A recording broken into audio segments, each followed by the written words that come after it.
দেখো, আজকে আমরা যে ভিডিওটা সলভ করব, যে অঙ্কটা সলভ করছি, এখানে নবম শ্রেণীর কোষে দেখি 4 এর অঙ্ক আমরা সলভ করছি। নিচের বিন্দুগুলির মধ্যে দূরত্ব নির্ণয় করো, এই চ্যাপ্টারের অঙ্ক আমরা সলভ করছি। তাই 2-এর দাগের আমরা 1, 2 এবং 3-এর দাগের অঙ্ক অলরেডি আমরা সলভ করেছি। এখন আমরা 4-এর দাগের অঙ্কটা সলভ করব। 4-এর দাগের অঙ্কটা কী আছে লক্ষ্য করো। তাই 2-এর দাগের 4 অঙ্কটা আছে 3, 6 এবং 2, মানে -2, -2 হবে, -2 -6, এই বিন্দু দুটির মধ্যে আমাদের দূরত্ব বার করতে হবে। তাহলে এখানে আমরা একটু ছবির সাহায্যে বিষয়টা দেখাই, একটু চিত্র এঁকে নিই। এখানে এ বিন্দু ধরছি একটা, যার স্থানাঙ্ক 3, 6, এটা বি বিন্দু ধরছি যার স্থানাঙ্ক -2, -6। এই দুটো বিন্দু আমরা এখানে ধরে নিয়েছি। তাহলে এবং এ বিন্দু আর বি বিন্দুর মধ্যে দূরত্ব বার করলেই আমাদের সমস্যাটা সমাধান হবে। তাহলে এ যার স্থানাঙ্ক 3, 6 এবং বি যার স্থানাঙ্ক -2, -6, এ ও বি বিন্দু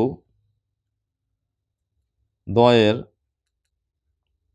মধ্যে দূরত্ব। তাহলে দুটি বিন্দুর মধ্যে দূরত্ব নির্ণয়ের কী সূত্র আছে? দুটি বিন্দুর মধ্যে দূরত্ব নির্ণয়ের সূত্র আমরা অলরেডি থিওরি করানোর সময় বলেছি, তোমরা নিশ্চয়ই দেখেছো। x1 - x2 এর whole square plus y1 - y2 এর হোল স্কোয়ার।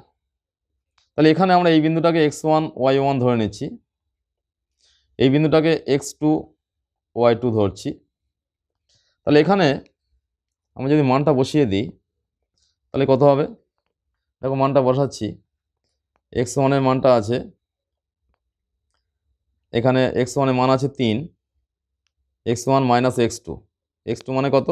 এখানে -2 আছে, তাহলে মাইনাসে +2 হয়ে যাচ্ছে, প্লাস y1 এর মানটা কত আছে? 6 আছে, মাইনাস y2 বলতে -6, তাহলে মাইনাসে প্লাস, এখানে +6 হলো, এর হোল স্কোয়ার। তাহলে কত হবে? অ্যাকচুয়াল কী দাঁড়াচ্ছে?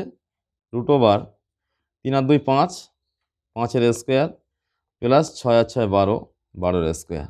কোনো সংখ্যার স্কোয়ার মানে কি আমরা জানি, সেই সংখ্যাটাকে দুবার গুণ, অর্থাৎ 5 5 25 প্লাস 12 12 কত হয়? 12 12 144। তোমরা এইভাবে গুণ করে নেবে, 5 × 5 = 5 স্কোয়ার এবং 12 স্কোয়ার 12 × 12, এভাবে গুণ করে নেবে। এইভাবে বিষয়টা হচ্ছে এরকম। √, এটা যোগ করলে কত হবে? 169। তাহলে 169কে ভাঙলে কত হবে? দেখো, 13 × 13। তাহলে এই দুটো যে √, চিহ্নের মধ্যে যে দুটো সংখ্যা আছে, আমরা কি জানি? এই দুটো সংখ্যা, √, চিহ্নের মধ্যে দুটো সংখ্যা থাকলে বাইরে এসে একটা সংখ্যা হয়। তাহলে 13 একক, 13 একক হচ্ছে। তাহলে আমাদের এই যে দুটো বিন্দু ছিল, এই দুটো বিন্দুর মধ্যে আমরা দূরত্ব নির্ণয় করলাম। উত্তরটা কি হলো? 13 একক। তোমরা এইভাবে সলভ করবে, তাহলে সহজেই অঙ্কটা বুঝতে পারবে।